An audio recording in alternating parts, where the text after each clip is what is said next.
I was working in the garden and I had my gloves on, man. Something stung the fire out of me in my gloves, in my hand. And I looked down and it wasn't something inside my glove. It's one of them Alabama red ants, man. It stung the fire out of me through my glove. And I'm like, how did this happen? So what happened was I wasn't paying attention. There's some theological concepts in here. But anyway, I wasn't paying attention. I laid my shovel in an ant den, and they got on the shovel, and then they got on my glove, and they bit me. Well, here's the interesting thing. I talk about rocks of revelation being poured out.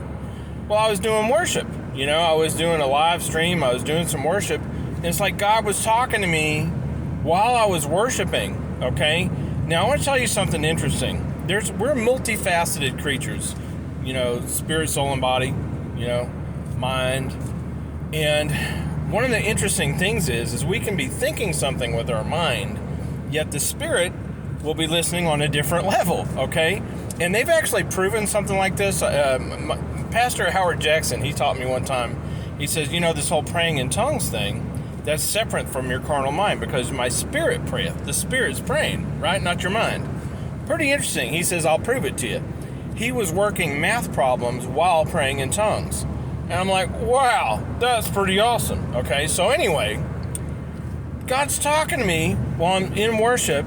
I'm paying attention to playing my chords, what words are coming next, and all of a sudden I'm hearing in the spirit, there's some theology about this. And he was talking to me about the shield of faith.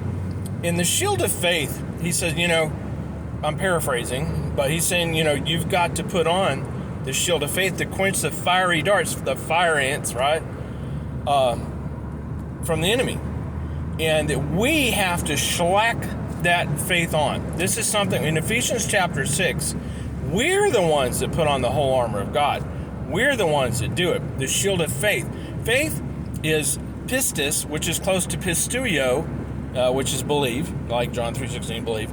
Faith is pistis. They're very closely related.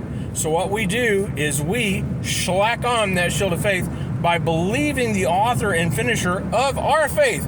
Author, root word for authority. So every day when you get up, you need to shellac your armor of faith. Repeat what God has told you, what you believe in, what hill you're willing to die on, man. I'm telling you, you've got to do it because those fiery darts are going to come, and they're going to come when you least expect it, man.